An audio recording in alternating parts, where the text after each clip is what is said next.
नमो तस्स भगवतो अरहतो सम्मा सम्बुद्धस्स। यो इमस्मि धम्मविनये अपमत्तो विहिंसति पहाया जति संसरं दुःखकन्तं करिष्यति। एतेन सस्सवज्जीनां होतु ते जयमङ्गलं ते।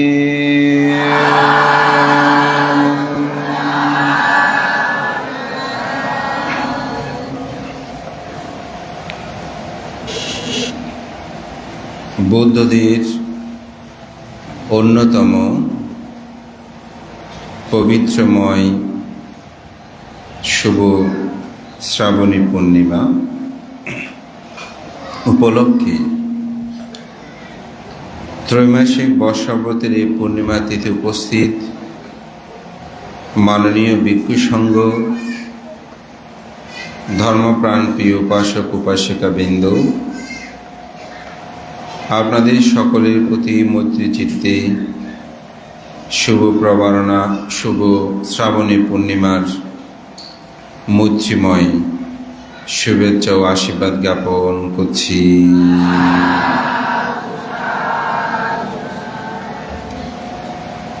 আজ ঐতিহ্যবাহী পুণ্যতীর্থ চাঁদগাঁও সার্বজনীন সাক্ষ্যমণি বিহারের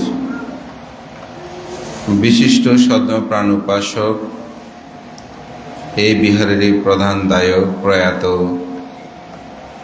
বিষ্ট ধার্মিক উপাসক, আমার একজন পরম কল্যাণী মিত্র,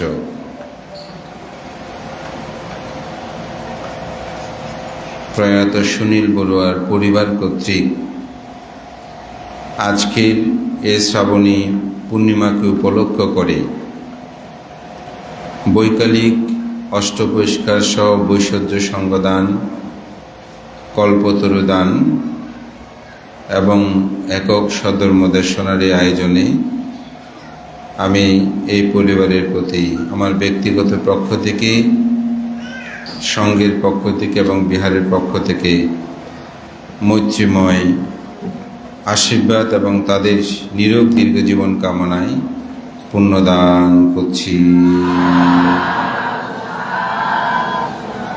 এবং সাথে সাথে সেই পরিবারেরই অন্যতম সাংঘিক ব্যক্তিত্ব, আন্তর্জাতিক খ্যাতিসম্পন্ন বৌদ্ধ পণ্ডিত, যিনি প্রয়াত সুনীল বড়ুয়ার সুযোগ্য অনুজ প্রতিম ভ্রাতা, নন্দিত সাংঘিক ব্যক্তিত্ব, শ্রদ্ধেয় করুণা শাস্ত্রী মহাতের মহোদয়, যিনি আসামের ডিব্রগড়ে থাকেন, শ্রদ্ধেয় ভান্তেরও নিরোগ দীর্ঘ জীবন কামনায় পুণ্যদান করছি। এবং আপনারা জানেন, গতকাল নেপালে ভয়াবহ বন্যায়, দুর্যোগে বহু মানুষের প্রাণ হারিয়েছে, বহু মানুষ এখনো নিখোঁজ। প্রকৃতির এই বিশাল বিপর্যয় আমরা যারা সোশ্যাল মিডিয়ায় দেখছি, সমগ্র মানবপ্রেমী মানুষের মন স্তম্ভিত হয়েছে। তা আজকের এই দানকর্ম সম্পাদনের সময়ে প্রয়াত সুনীল কান্তি বড়ুয়ার সুযোগ্য পুত্র, আমার অত্যন্ত প্রিয় ভাজন, বিশিষ্ট সাংগঠনিক ব্যক্তিত্ব, অর্থবিহারে একজন প্রাক্তন সফল সাধারণ সম্পাদক, বর্তমান সহসভাপতি বাবু সৈকত বড়ুয়া বলেছেন, ভান্তে আমরা এবারও যেহেতু এই ঘটনা ঘটেছে, তাদের যারা প্রয়াত হয়েছে তাদের উদ্দেশ্যে আমরা পুণ্যদান করে দুর্যোগে তাদের প্রতি সমবেদনা আমরা জানাবো। সে অর্থেও তাদের কল্যাণে পুণ্যদান করার কথা বলেছেন, আমরা পুণ্যদান করছি। শ্রাবণী পূর্ণিমা কি? শ্রাবণী পূর্ণিমা বৌদ্ধ ইতিহাসে অত্যন্ত একটি গুরুত্বপূর্ণ বিষয়। আমাদের বাংলাদেশে হয়তো এই পূর্ণিমায় গুরুত্বটাকে তুলে দেওয়ার ক্ষেত্রে ভিক্ষু সংঘদের যে ভূমিকা, এটা হয়তো যথার্থ না হওয়ায় আমি মনে করি এটা গুরুত্ব আমরা বুঝতে পারছি না। এই শ্রাবণী পূর্ণিমাটা যদি গুরুত্ব আমরা উপলব্ধি করতে পারতাম, এটাকে আরও একটু মহাসমারোহে আমরা উদযাপন করার জন্য চেষ্টা করতাম। তো আমি মনে করি আমাদের স্বধর্মের যে পুনর্জাগরণ, এটা আস্তে আস্তে উপলব্ধি হবে। হয়তো গতবার এরকম হয়নি, এবার বৈকালিক প্রভুসজ্জ সংকদানে এটার আরও একটু আয়োজনের ব্যাপ্তি ঘটেছে। হয়তো আগামীতে আমরা চাইব যেন ত্রিপিটক পূজা করা হয়। তো কেন করব, কী কারণে, সেটা আমি আমার আলোচনায় আপনারা বুঝতে পারবেন। মহাকারণিক তথাগত বুদ্ধ যখন ৪৫ বছর ধর্ম প্রচারের পর ৮০ বছর বয়সে তিনি মহাপরিনির্বাপিত হন। এই মহাপরিনির্বাপিত হওয়ার পর যখন তথাগত বুদ্ধকে প্রজ্বলিত করতে চাচ্ছে, অর্থাৎ দাহ কার্য সম্পাদন করতে চাচ্ছে ভিক্ষু সংঘরা, কিন্তু যতবারে আগুন দিচ্ছে ততবারে আগুন নিভে যাচ্ছে।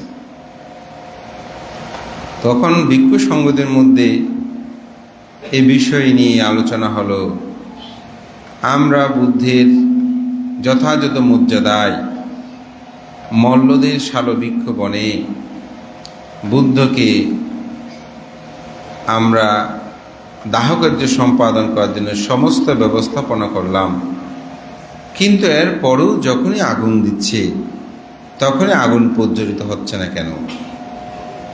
দিব্য দৃষ্টিতেই তারা জানতে পারলেন দেবতারা অন্তরায় করছে। যতক্ষণ পর্যন্ত মহাকাশ্য বাস্তবে আসবে না ততক্ষণ এই দাহ প্রজ্বলিত হবে না। যার কারণে মহান ভিক্ষু সংঘ মহাকাশ্যপের জন্য তিনি অপেক্ষা করছেন। তিনি পাবা থেকে কুশীনগরে মূলত যাওয়ার জন্য তিনি চিন্তা করেছেন। ঠিক একজনের হাতে কিছু মন্দন পুষ্প দেখল। মন্দন পুষ্পটা হচ্ছে স্বর্গের ফুল। এটি দেখে তিনি অনুমান করলেন এই পুষ্প তো সাধারণত পাওয়ার কথা নয়।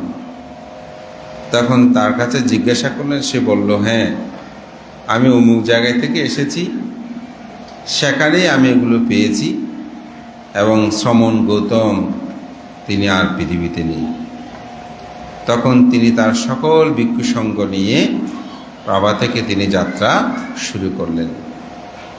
যেতে যেতে সপ্তাহকাল অর্থাৎ 7 দিন অতিবাহিত হলো। তিনি সেখানে গিয়ে পৌঁছলেন। তখন একজন ভিক্ষু, সে বলছে, তার নাম ছিল সুভদ্র, বলছে, আপনারা এত হাউ হুতাশ করার দরকার কি? বুদ্ধ পরিনির্বাপিত হয়েছেন, আমাদের জন্য তো ভালো, কারণ তিনি জীবিত থাকতে তার আজ্ঞাবহ হয়ে চলতে হতো।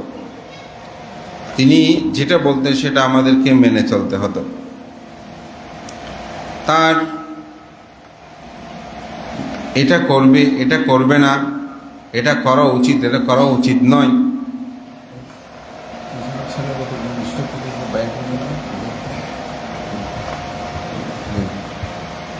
তুমি একটু বলো।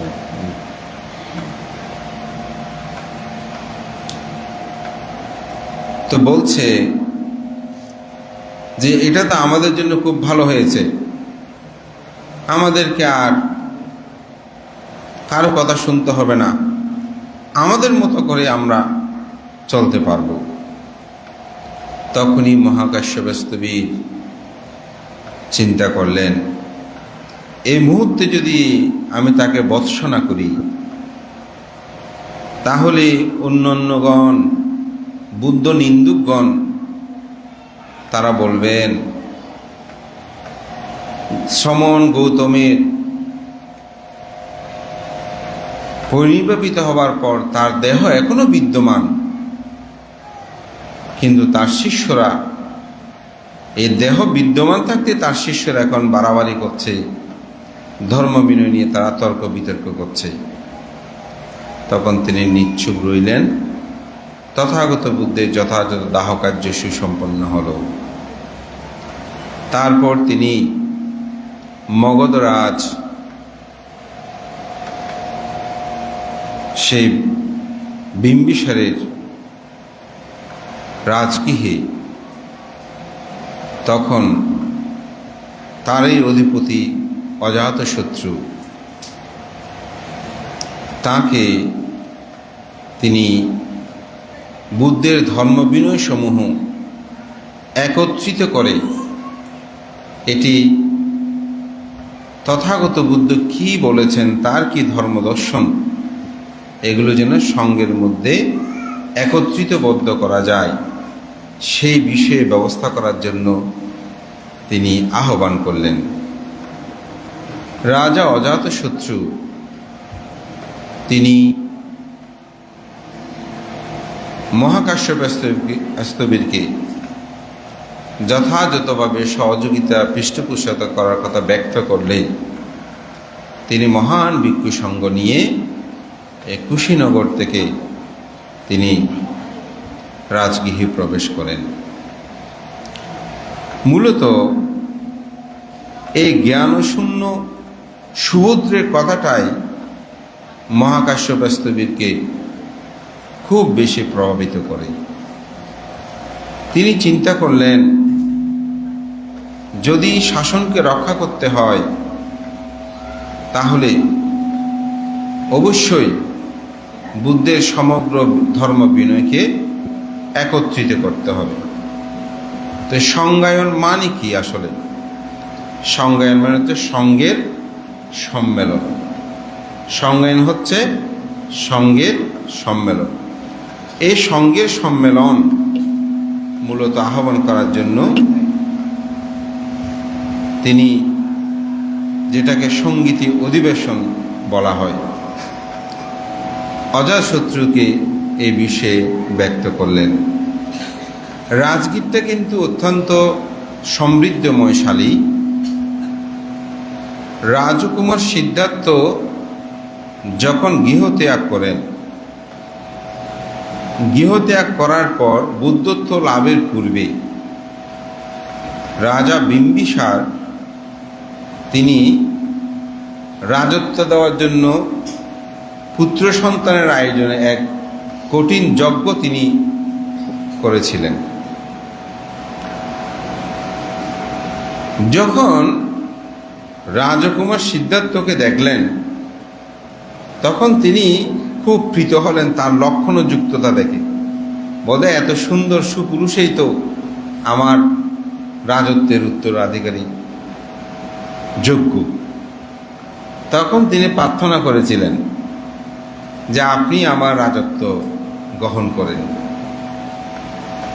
রাজকুমার সিদ্ধার্থ তখন তো সন্ন্যাসী, তিনি বলেছেন আমি রাজত্ব ত্যাগ করে এসেছি, আমি আর কোনো রাজত্ব গ্রহণ করতে চাই না, আমি মুক্তির সন্ধানে বের হয়েছি। তখন বিম্বিসার তাকে বলেছিলেন, ঠিক আছে, আমি আপনাকে বাধা দেব না, তবে আমার একটি প্রার্থনা আছে। আপনি বিমুক্তি লাভ করার পর অথবা বুদ্ধ হওয়ার পর আপনি অবশ্যই আমার এই রাজ্যের মধ্যে প্রত্যাগমন করল, অর্থাৎ আপনি আবার আসবেন, আমি আপনাকে প্রার্থনা করছি। যার কারণে বুদ্ধত্ব লাভের পর সারানাথে ঋষিপতন মিগধাবে প্রথম ধর্মচক্র প্রবর্তন সূত্র দেশনার পর তিনি স্বধর্ম প্রচার করতে করতে তিনি রাজগৃহে এসেছিলেন। রাজগৃহে আসার পরে তিনি রাজা বিম্বিসারের সাথে তার দেখা হয় এবং বেণুবন বিহার তাকে দান করে। প্রথমে বেণু উদ্যান, এরপরে বেণুবন বিহার দান করে। এই রাজগৃহটা আরও বেশি গুরুত্বপূর্ণ। এখানে বুদ্ধের দুই অগ্রশ্রাবক সারিপুত্র মোগলায়ন তাদের জন্মতীর্থ, তারা এই রাজগৃহে জন্মগ্রহণ করেছেন। সপ্ত পর্বতমালা বেষ্টিত এই রাজগৃহ। এখানে অগ্রশ্রাবিকা সে ক্ষেমা তার রাজা বিম্বিসারের পুত্র অভয় কুমারের ওরসে শিলাবতী গৌণিকার গর্ভে জীবক জন্মগ্রহণ করেছিল, যিনি বুদ্ধের ব্যক্তিগত চিকিৎসক ছিলেন। এবং জীবকের বিদ্যা শিক্ষা সম্পর্কে শাস্ত্রজ্ঞ সম্ভব আপনারা জানেন, যিনি তার গুরুর কাছে শিক্ষা দীক্ষা অর্জন করার পর তার শিক্ষার সমাপ্তি পরীক্ষা করার জন্য তাকে বলেছিল, এই বন থেকে তুমি এমন কিছু নিয়ে আসো যেটা দিয়ে কখনো ওষুধ তৈরি হয় না। তো জীবক সেখানে গিয়েছিলেন, খুঁজে এসে বলছে যে এখানে ওষুধ তৈরি হয় না এমন কোনো আমি বৃক্ষ দেখিনি, এমন কোনো লতা পাতা দেখিনি। তখন বলছে তোমার যথার্থ হয়েছে। মূলত কিন্তু সে রাজ পরিবারেরই সন্তান ছিল, অর্থাৎ রাজা বিম্বিসারের পুত্র অভয়ের ওরসজাত সে ছিল পুত্র। যেহেতু গণিকার গর্ভে তার জন্ম, যার কাছে রাজ স্বীকৃতি লাভ করেনি, তাকে হত্যা করবে বিদায় তাকে লুকিয়ে তার মা অন্যত্র বিদ্যা শিক্ষার জন্য তাকে পাঠিয়ে দিয়েছিল। পরে সেই রাজা পদ্মুত থেকে শুরু করে বহুজনের চিকিৎসা তিনি করেছেন। পরবর্তীতে তিনি জীবক অম্র কানন এটা তিনি বুদ্ধকে দান করেছেন। তার বহু অর্থবিত্তের তিনি লাভ করেছিলেন এবং আজীবন তিনি বুদ্ধ চিকিৎসক প্রধান সেবক হিসাবে চিকিৎসক হিসেবে তিনি কাজ করেছেন। এই রাজগীরটা আসলে এভাবে বহুবিধ কারণে এটা অত্যন্ত গুরুত্ববহ। এখানে 15টি বিহার নতুনভাবে এটা মেরামত কর্ম সম্পাদন করলে মহাকাশ্যপের নেতৃত্বে। তারপর তথাগত বুদ্ধের পরিনির্বাণের পর এই শ্রাবণী পূর্ণিমায় সপ্তপর্ণী গুহায় ব্যবহার পর্বতে প্রথম বুদ্ধ সঙ্গীতি অনুষ্ঠিত হয়। এই বুদ্ধ মহাসঙ্গীতিতে 500 জন ভিক্ষু নির্বাচিত হয়। তার মধ্যে 499 জন ছিল অরহত, একজন ভিক্ষু ছিল মাত্র শ্রোতাপত্তি লাভী। সে ভিক্ষু হচ্ছে আনন্দ স্তবী। সকল আয়োজন যখন সুসম্পন্ন করা হলো, তখন আনন্দস্তবীর চিন্তা করছে আগামীকাল তো বুদ্ধ সঙ্গীতি সংজ্ঞায়ন অনুষ্ঠিত হবে, বুদ্ধের ধর্ম বিনয়গুলো যথাযথভাবে এখানে আবৃত হবে, সংজ্ঞায়িত করা হবে, একত্রিত করা হবে। আমাকেও এখানে নির্বাচন করেছে, কিন্তু আমি তো এখনো অরহত হতে পারিনি। 499 জন সবাই অরহত, কিন্তু আমি মাত্র সোতাপত্তি লাভী। আমার তো করণীয় কর্তব্য এখনো শেষ হয়নি। তো করণীয় কর্তব্য কি? আমরা অনেকে মনে করি আমার অনেক অর্থবিত্ত আছে, ঘর বাড়ি করেছি, গাড়ি আছে, আমার ছেলে মেয়ে কেউ ডাক্তার, কেউ ইঞ্জিনিয়ার, কেউ প্রফেসর, কেউ ব্যবসায়ী, বান্ধে আমাদের পুরো পরিবারে সবাই মাস্টার ডিগ্রি, বান্ধে আমার জীবন সার্থক। অমুক বান্ধে পিএইচডি করেছে, মহাসচিব, ওনার নাম যশ কীর্তি প্রতিপত্তি আছে, উনি সংঘরাজ হয়েছেন, উপসংঘরাজ হয়েছেন, ওনার অনেক খ্যাতি আছে, উনি অমুক দূতঙ্গ, উনি অমুক সমুক, অনেক কিছু বানতে আপনার জীবন সার্থক। আপনার আর কি চাই? আপনারা অনেকে এরকম বলি না? আসলে বুদ্ধের পরিভাষায় লৌকিকভাবে হয়তো এটা আমাদের কাছে সার্থক মনে হতে পারে। এটা করবেন না, এটা বিদা, সেটা আমি বলবো না, এটা কর্মের একটা স্বীকৃতি। কিন্তু আপনার করণীয় কর্তব্য তখনই শেষ হবে কখন? মানব জীবন কখন সার্থক হবে? মানব জীবন সার্থক হবে যখন আপনি শ্রোতাপত্তি লাভ করবেন তখন। যতক্ষণ শ্রোতাপত্তি লাভ করবে না ততক্ষণ কোনো ভিক্ষু, সংঘরাজ বলেন, মহাসচিব বলেন, ডক্টর বলেন, ধনাঢ্য ব্যক্তি বলেন, দানশীল বলেন, পুণ্যশীলা বলেন, যত উপাসক উপাসিকা ভিক্ষু হোক, তাদের জীবন এখনো সার্থক হয় নাই। এটা বুদ্ধ একটা সুন্দর উদাহরণ দিয়েছেন। বোধহয় একটা লাঠি যখন উপরে নিক্ষেপ করবে, তার কোন অংশটা আগে মাটিতে পড়বে কেউ যেমন বলতে পারে না, ঠিক অনুরূপভাবে যতক্ষণ পর্যন্ত তিনি শ্রোতাপত্তি স্থগিতগামী অনাগামী অরহত হতে পারে নাই, ততক্ষণ তার জীবন কিভাবে মৃত্যুর পরে কোথায় যাবে এটা কেউ বলতে পারবে না। তো যার কারণে মানব জীবন তখনই সার্থক হয় যখন আপনি মার্গ জ্ঞান লাভ করবেন। এখন মার্গ জ্ঞান শ্রোতাপত্তি হয়েছেন, সার্থক হয়েছে ঠিক, কিন্তু জীবনের করণীয় কর্তব্য শেষ হয় নাই। করণীয় কর্তব্য কি? যখন আপনি স্থগিতগামী হলেন তখনও করণীয় কর্তব্য শেষ হয় নাই। যখন অনাগামী হলেন তখনই করণীয় কর্তব্য কাজ শেষ হয় নাই। সার্থক হয়েছে জীবন, যেহেতু আপনি আর চারি অপায়ে যাবেন না, শ্রোতাপত্তি দ্বার বন্ধ হয়ে গেছে, নরকের দ্বার বন্ধ, আপনার জীবন সার্থক। কিন্তু করণীয় কর্তব্য শেষ হবে কখন? যখন আপনি অরহত্ব মার্গ জ্ঞান লাভ করবেন।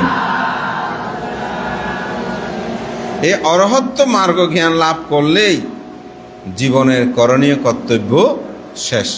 তাই আপনাদের ছেলে মেয়ে, টাকা পয়সা, অর্থবিত্ত, অনেক সার্টিফিকেট, আমরাও অনেক কিছু লাভ করেছি, এগুলো জীবনের সার্থকতা নয়, করণীয় কর্তব্য শেষ নয়। করণীয় কর্তব্য সার্থকতা তখনই হবে যখন আমার মার্গ জ্ঞান লাভ হবে এবং অরহত হবে। তো আনন্দের করণীয় কর্তব্য কি শেষ হয়েছে? হয় নাই। আনন্দের করণীয় কর্তব্য শেষ হয় না, কারণ আনন্দ স্থবির তখন মাত্র শ্রোতাপত্তি লাভী। হঠাৎ তিনি চিন্তা করলেন, কালকেই তো বুদ্ধের ধর্ম বিনয়গুলো নিয়ে সংজ্ঞায়ন হবে, আমাকে সেখানে নির্বাচিত করা হয়েছে। তো বুদ্ধ পরিনির্বাণের আগে আমাকে বলেছেন, আনন্দ, তুমি সুদক্ষ, তুমি অত্যন্ত পণ্ডিত জ্ঞানবান, তুমি চেষ্টা করলে অচিরেই তুমি তোমার করণীয় কর্তব্য শেষ করতে পারবে। এটা আনন্দের মনে পড়ে গেল যে বুদ্ধ পরিবারের আগে আমাকে এই কথাটা বলেছেন। হে আনন্দ, তুমি কৃত পুণ্য ব্যক্তি, সাধনায় রত হও, অচিরেই তুমি মুক্তি লাভ করবে। এটা ছিল বুদ্ধ উক্তি। কাকে বলেছে? আনন্দকে। আনন্দ চিন্তা করছে, না, আমি সাধনায় রত হব। এখানে একটি দর্শন। আনন্দ বুদ্ধের এত সেবা করল, বুদ্ধ আনন্দকে চাইলে অরহতটা দিয়ে দিতে পারত না। আনন্দ, তুমি আমার এত সেবা করেছ, ধরো তোমাকে অরহতটা দিয়ে দিলাম। বুদ্ধ বললেন কি? আনন্দ, হে আনন্দ, তুমি কি তো পুণ্য ব্যক্তি, তুমি পুণ্যবান মানুষ। আমাদেরকে তুমি খুব ভালো ছাত্র, ভালো করে লেখাপড়া করো, ভালো রেজাল্ট লাভ করবে। টিচাররা আমাদের এরকম বলে না? অনেকটা যারা খুব কাছের মানুষ অর্থাৎ জ্ঞাতি স্বজন, লেখাপড়া কিন্তু খুব ভালো, লেখাপড়া করলে কিন্তু ভালো পারত, অর্থাৎ মেধাবী, কিন্তু লেখাপড়ার দায়িত্বটা দিয়ে দিয়েছে, পাশ করাই দিত, তাহলে এটা কথা ছিল। এখন বুদ্ধ আনন্দকে অরহত ফল দেয় নাই, বলছে তুমি কৃত পুণ্য ব্যক্তি, সাধনায় রত হও। তুমি সাধনায় রত হও, তুমি দিনরাত পড়ো, তারপর তুমি প্লাস পাবে, ঠিক না? দেখো বলছে অচিরেই তুমি অরহত্ব লাভ করবে। এই জন্যই বুদ্ধকে বলা হয় গ্রেট টিচার, শ্রেষ্ঠ শিক্ষক। তিনি কোনো ঐশিক প্রভু নয়, অলৌকিক কোনো শক্তি নয়। বুদ্ধ একজন পথপ্রদর্শক। তিনি আমাদের একটি পথ নির্দেশনা দিয়েছেন, সেই পথে যদি আপনি যান মুক্তি লাভ করবেন। কিন্তু বুদ্ধ আমাদেরকে মুক্তি এনে দেন, মুক্তির পথ নির্দেশনা তিনি দিয়েছেন। তা আনন্দ সাধনায় রত হলেন। যেহেতু বুদ্ধ বলেছে অচিরেই তুমি অরহত্ব মুক্তি লাভ করবে, তাই তিনি ধীরভাবে ধ্যানস্থ হলেন, সারা রাত ধ্যান করলেন, কিন্তু কোনোভাবেই তার করণীয় কর্তব্য তিনি শেষ করতে পারছেন না। না পারার একটা কারণ আমরা ত্রিপিটক সাহিত্যে পাই। সেটা হচ্ছে কি, ভাবনা ক্ষেত্রে তিনটি বিষয় গুরুত্বপূর্ণ। একটা হচ্ছে শ্রদ্ধা, আরেকটা হচ্ছে বীর্য, আরেকটা হচ্ছে প্রজ্ঞা। শ্রদ্ধা যদি বেশি হয়, যদি শ্রদ্ধা অতিরিক্ত হয়, তাহলে তার পক্ষে মুক্তি লাভ করা সম্ভব নয়। যদি বীর্য অতিরিক্ত হয়, মানে দৃঢ়তা, তার পক্ষেও মুক্তি লাভ করা সে পক্ষে সম্ভব নয়। যদি প্রজ্ঞা বেশি হয়, তাহলে তখনও তার পক্ষে মুক্তি লাভ করা সম্ভব নয়, মার্গ লাভ করা সম্ভব। তাহলে বলতে কি করতে হবে? তিনটা সমান থাকতে হয়। তিনটা কি থাকতে হবে? সমান থাকতে হবে। তবে তিনি লাভ করার সময় পারামিত যখন পূরণ করবে, তখন সেখানে একটু আবার পার্থক্য আছে। যেমন যিনি প্রজ্ঞা প্রধান বুদ্ধ হন, তিনি 4 অসংখ্য লক্ষাধিক কল্প। যিনি শ্রদ্ধা প্রধান বুদ্ধ, তিনি 8 অসংখ্য লক্ষাধিক কল্প। যিনি বীর্যবান, তিনি 16 অসংখ্য লক্ষাধিক কল্প পারামি পূর্ণ করতে হয়। কিন্তু মার্গজ্ঞান লাভের সময় এই তিনটি বিষয়ে সমান থাকতে হয়।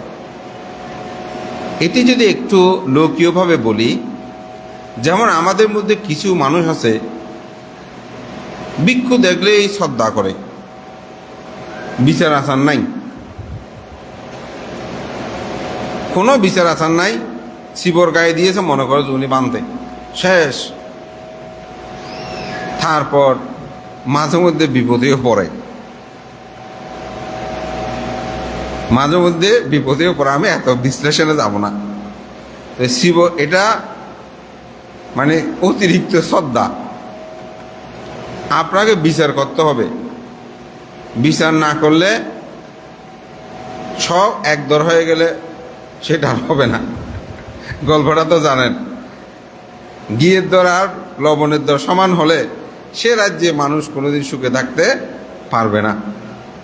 তো সুতরাং আপনাকে বিবেচনা করতে হবে। তো বিবেচনাটা কি দিয়ে করবে? প্রজ্ঞা দিয়ে করতে হবে।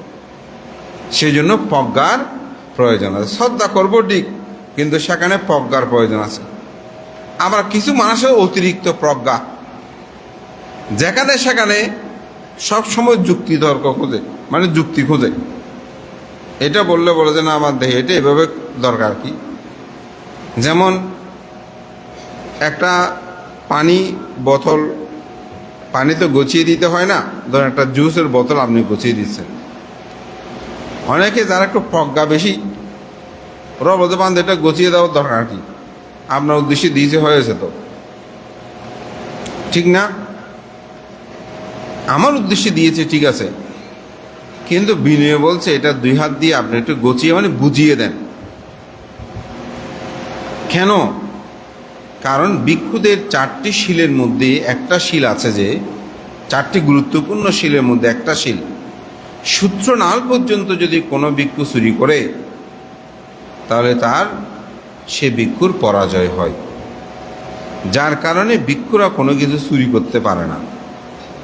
তো কোনো বস্তু ধরেন অনেক সময় আপনি দিয়েছেন ঠিক, কিন্তু এটা ইচ্ছে হচ্ছে অমুক পান থেকে দেবে, এমনি রেখেছেন যে, এখন আমি নিয়ে নিলাম, তা আপনি মনে কষ্ট পাবেন না?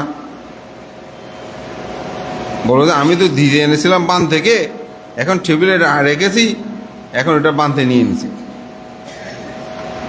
তাহলে আপত্তি হবে না, তবে মানসিকভাবে আপনি কষ্ট পেতে পারেন। তো করণীয় মেত্রে সূত্রের মধ্যে একটা কথা আছে, না চাকুদ্ধাং সামাসারি কিঞ্চি এ না বিও পারে উপাপাদেওয়াং। এমন কোনো ক্ষুদ্র পাপাচারণ করবে না যাহা তারা পণ্ডিতগণ নিন্দা করতে পারে। তো একজন ভিক্ষু যাতে ছোট অপরাধ না করে, সেজন্যই দায়ীদেরকে বলা হচ্ছে এটা 2 হাতে আপনি একটু গুছিয়ে দেন, বুঝিয়ে দেন। গুছিয়ে দেওয়া মানে বুঝিয়ে দেওয়া। আমাদের আধুনিক ছেলে বলতো গুছিয়ে, এটা কোন শব্দ? এটা হচ্ছে বুঝিয়ে দেওয়া, অর্থাৎ জিনিসটাকে আমি বুঝিয়ে দেওয়া। এই কারণে অনেক প্রজ্ঞাবান এগুলো নিয়ে চিন্তা করে, না এগুলো দরকার নাই। অনেক আছে 50 লাখ বার নিয়েছি, আর নেওয়ার কোনো দরকার নাই, উনি বিভিন্ন কথা বলে। তো আসলে 50 লাখ আপনি বারবার নিলে সময়, ভালো কথা বারবার বললে সমস্যা নাই, তো কোনো সমস্যা নাই। কিন্তু অনেক সময় প্রজ্ঞা প্রদান হলে ওনারা এরকম করে, মানে বেশি যুক্তি বলতে বিহারে যাওয়া দরকার কি, অমুক করার দরকার কি, সমুক করার দরকার কি, আমি 50 পালন করলে হলো। তো আসলে কেন দরকার এটা বিশ্লেষণ করতে গেলে অন্য কথা আসবে, আমি জাস্ট প্রজ্ঞা কথাটা বলছি। এরা বেশি বিষয় নিয়ে তর্ক করে, কিন্তু অনেক সময় সেটাকে গ্রহণ করে নিতে পারে না। বীর্য কি? অনেক সময় ক্ষুধা, অশ্বশীল নিয়ে বলি, ক্ষুধা লেগেছে প্রচণ্ডভাবে, বলে যে না আমি 1 তৃষ্ণা পানিও খাবো না, 1 ফোঁটা পানিও খাবো না, সকাল হলে খাবো, ধীর হয়ে বসে আছে। এটা অতিরিক্ত বীর্য। অনেক সময় অতিরিক্ত ধীরতা, এটাও কিন্তু সমস্যার সাধনায় কারণ হয়। তিনটা যতক্ষণ সমান হবে না, ততক্ষণ মার্গ জ্ঞান এটা অন্তরায় হয়, বাধা আসে। খারাপ না, কিন্তু এটা বাধা আসে। তো আনন্দ যেহেতু বলছে আমাকে কালকের মধ্যে মার্গ লাভ করতে হবে, তখন তার ওই বীর্য ধীরতা বেশি হবার কারণে এটা আর সম্ভব হচ্ছে না। সকাল সেজ্জাম, যেটা আমরা 4টার দিকে বলি, তখন তিনি চিন্তা করছে, মনে হয় আমার দ্বারা আর হবে না। তাহলে কি কমে গেছে? বীর্য কমে গেছে। তখনই তার তিনটা কি হলো? সমান হয়ে গেছে। ঠিক এই খাট থেকে তিনি নামার সময়, খাট থেকে যখন তিনি নামতেছে, সেই সময়ই তিনি অরহত্ত মার্গ জ্ঞান লাভ করলেন।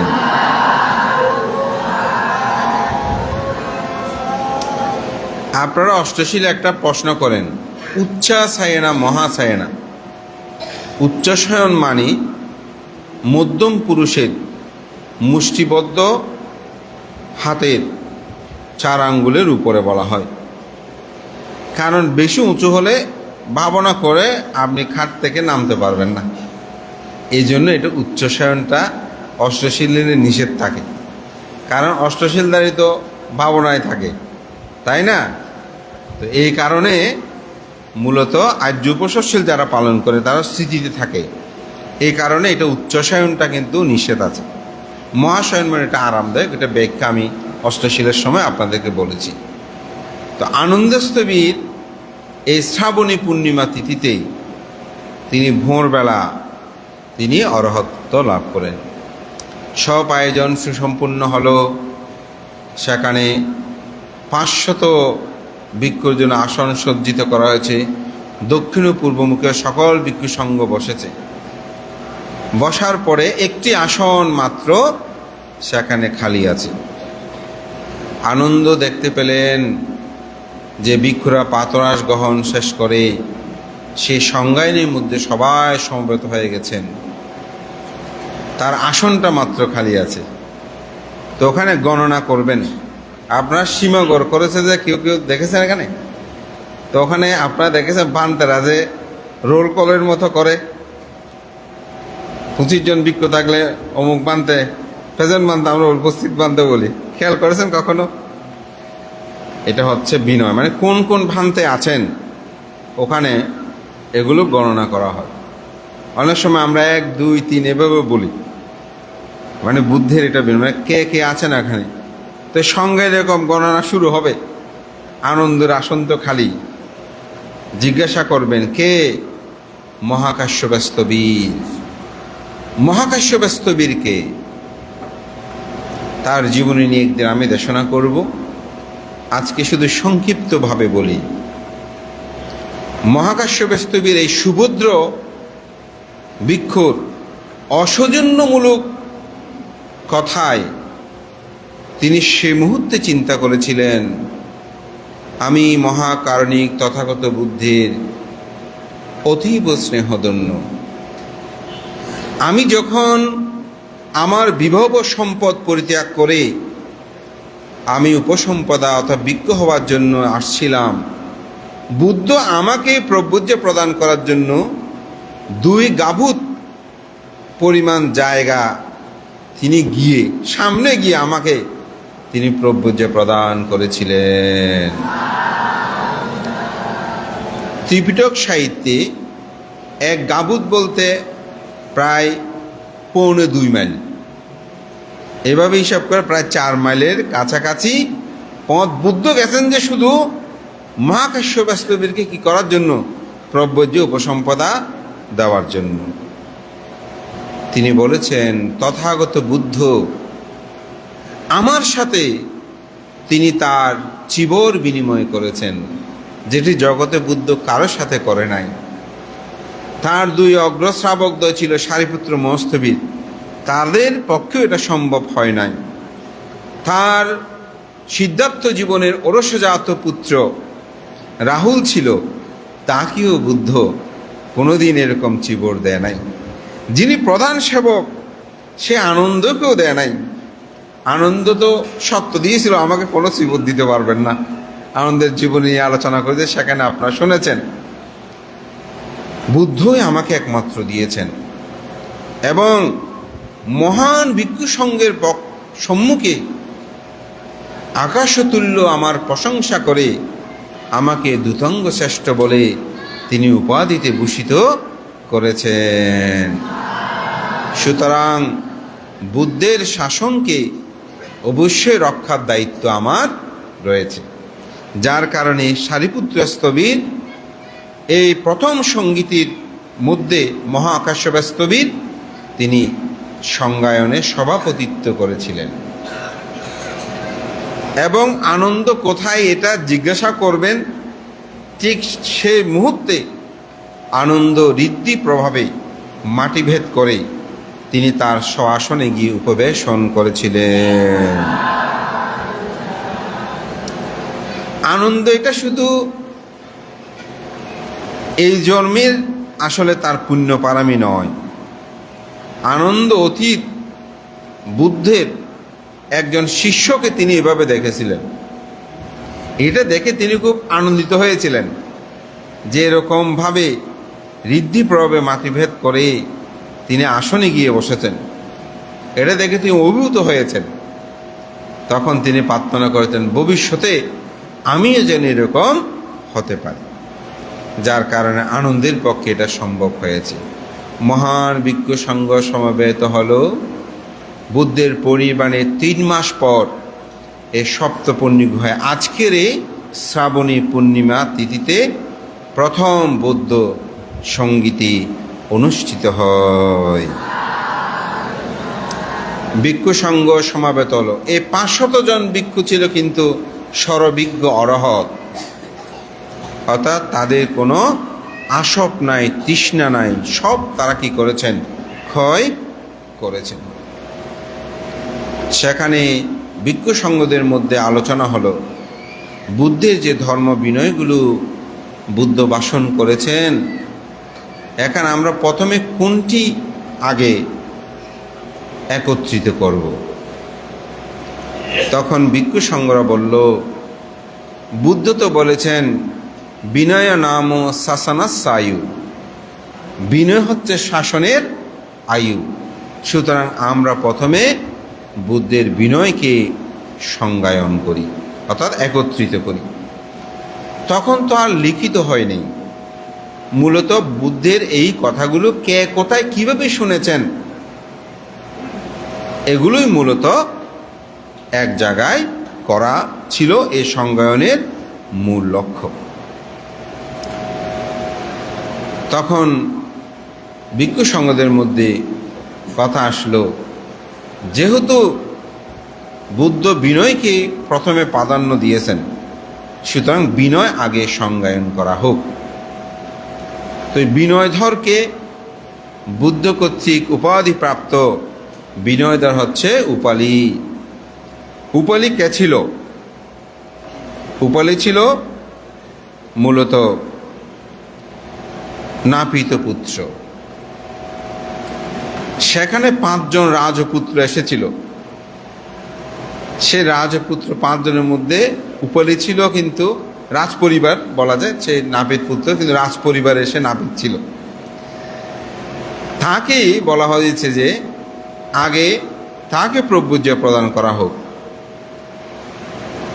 ও আগে বয়োজ্যেষ্ঠ যিনি প্রথমে ভিক্ষু হয়, শ্রমণ হয়, তিনি তো বড় হয় রাজ পরিবার থেকে। তখন সেখানে আনন্দও ছিল। তারা বলেছে যে আমরা তো রাজ পরিবার থেকে এসেছি, রাজবংশের, আমাদের মান থাকতে পারে, অহংকার থাকতে পারে। তো সুতরাং আগে উপলিকে উপসম্পদা দেন, যেহেতু উনি আগে বয়োজ্যেষ্ঠ হবেন, ওকে আমাদেরকে বন্দনা করতে, আমাদের মান যেন চলে যায়, অহংকার যেন চলে যায়। যার কারণে এই উপালিকেই প্রথমে উপসম্পদা দিয়েছে, এবং উপালি হচ্ছে বিনয়ধর। তখন সেখানে মহান সংজ্ঞায়নে বয়োজ্যেষ্ঠ সদস্যদের উদ্দেশ্যে প্রণাম নিবেদন করে উপালি ধর্ম আসনে বসলেন।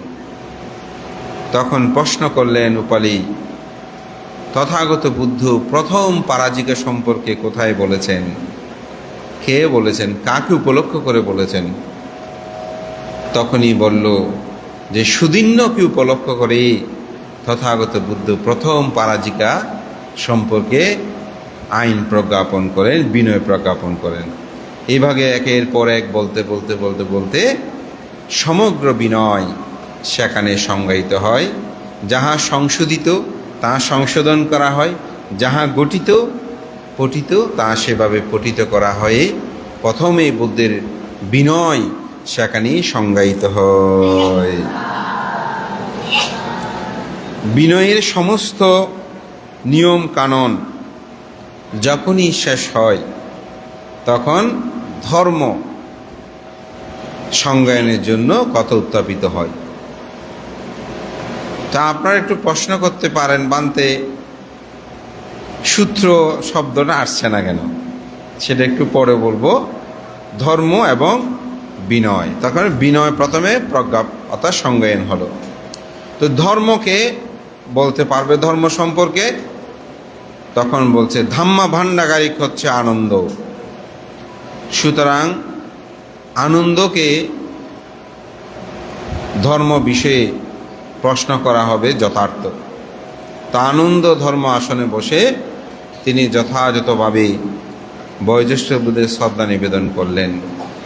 তো জিজ্ঞাসা করলেন যে সূত্র বিষয় আনন্দ, তুমি তথাগত বুদ্ধ কোথায় প্রথম কিভাবে ধর্ম বিনয়গুলো সম্পর্কে মূল আলোচনা করেছেন?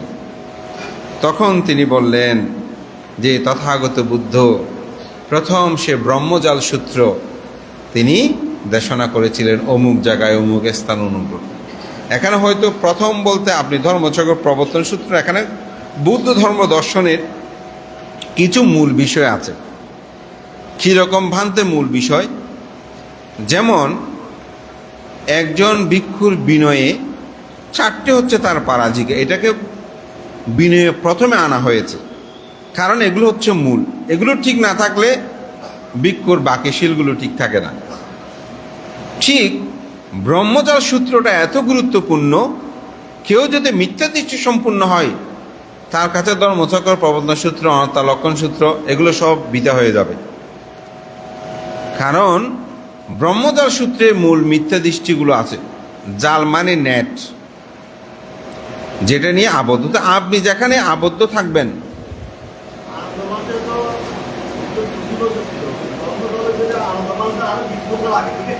না, এখানে ধর্ম বিনয় যখন প্রজ্ঞাপিত হয়, আনন্দ 8টি সত্য দিয়েছেন আপনারা জানেন, কিন্তু আমি সেটা যদি ব্যাখ্যা করতে চাই আমার সময়ের একটা বিষয় আছে।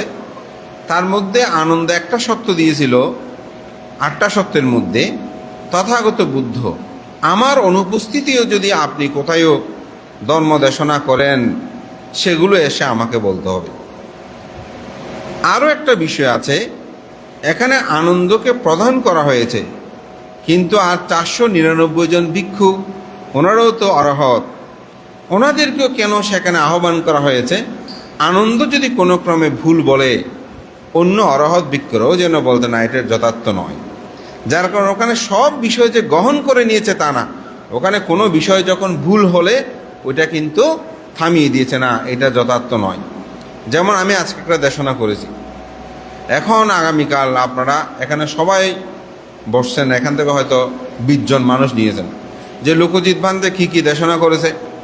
তা আমাদের সুদুলবাবু এখন প্রশ্ন করলেন, তো আমাদের সৈকত উত্তর দেওয়া শুরু করলো। এখন উত্তরে যদি সেখানে কোনো জায়গায় ভুল হয়, আর জন্য আশুবাবু বলে সৈকতবাবু আপনি দাঁড়ান, বানতে কিন্তু কালকে দেশনা এটাও বলে নাই, এটাই এই জায়গায় এমন বলেছে, অন্যরা হ্যাঁ এটাই এরকম বলেছে। আসলে মূলত এইভাবেই বুদ্ধের ধর্মবিগুলো বিশুদ্ধিকরণের মাধ্যমে একত্রিত করা হয়েছে। তখন স্মৃতি প্রখরতা ছিল, এগুলো তারা ধরে রেখেছে। স্মৃতির প্রখরতা একটা বিশাল বিষয়, এটা এখনও অনেক মানুষ আছে যারা পারে, আমরা পারি না। যেমন আমাদের এখানে একটা মেয়ে আছে, 8 বছর হয়ে যাবে, 7 বছর, আমাদের স্টুডেন্ট প্রীতি, সে ধর্মচক্র বৌদ্ধসূত পুরো মুখস্থ, এইভাবে বলে তো আমি অবাক হয়ে যাই। মানে তার স্মৃতির প্রখরতাটা এমন, আপনি আর আমি চোখ বন্ধ করেও বলতে পারছি না। এটাতে তার স্মৃতির প্রখরতের পূর্ণ পারামি লাগে, এটাও একটা আসলে পারামির বিষয় আছে। আমাদের পরম শ্রদ্ধেয় বুদ্ধরক্ষিত বান্তে, এখানে আমাদের উপাসিকা শ্রুপেশিকাও আছেন, ওনারা দেখেছেন ভান থেকে। উনি 90 বছর 91 বছর বয়সেও 40টা 45 সূত্র বীর মুখস্থ বলতে পারত। এটা কি সাধারণ কথা? সাদে পাঠান, সূত্র, ধর্ম, পদ এগুলো মুখস্থ, এখন এগুলো মুখস্থ। এটা হচ্ছে স্মৃতির। বানতে একবার বলেছেন আমার প্রফেসর ডক্টর অতসী হদবা ফরা কি লেহাওয়ারা গুজ্জু হয়তো আরো লেহাওয়ারা ফরা দিতে হয়তো অন্ধকার রুমুত হয়তো কিরকম হয়তো ফরা শিক্ষি হইরার রুমি বেদ গিয়ে আদা আধার বানতে বই থেকে প্রচার করে চেয়ারত ইবা হয়তো অমুক জায়গাতুন মুখস্থ শিক্ষি হদ্দে এতুন খোয়া শুরু দেয়া হরিব উবেই জানে যিবে প্রশ্ন লরিব জানিব আর বই চাইছে নলক অন্ধকারও দেড়ে তুইব অনার মুখস্থ হওয়ার তা হইবে লিগি। আপনি চিন্তা করে দেখেন স্মৃতি এখনও বার্মাতে আপনারা অনেকেই শোনেন, আমরা সোশ্যাল মিডিয়ায় পাই যে অনেকেই ত্রিপিটক ধর এখনও আছে, পুরো সম্পূর্ণ মুখস্থ বলতে পারে। তো এই কারণে আসলে উপাসক মানে আনন্দ যে বলেছেন, সাথে কিন্তু অন্যান্য ভিক্ষু সংগ্রহ এটা করেছেন, এবং এটা কিন্তু একদিনে না, এটা এই সংজ্ঞাটা ছিল 7 মাস। এটা প্রথম সংজ্ঞাটা 7 মাস হয়েছিল। তো আনন্দ স্থবিরে প্রথম ব্রহ্মজাল সূত্রটা এখানে ব্যক্ত করেছেন। তো ব্যক্ত করার পর এটা নিয়ে পুরা ধর্মটা সেখানে সংজ্ঞায়িত হয়। এটা সংজ্ঞায়িত হওয়ার পর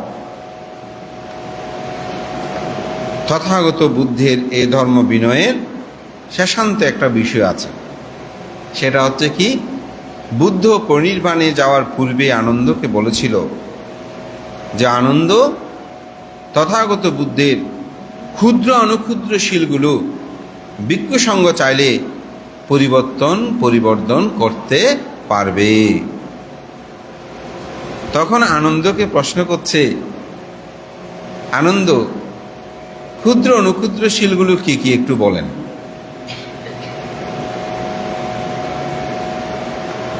ক্ষুদ্র অনুক্ষুদ্র শীলগুলো কি একটু বলেন।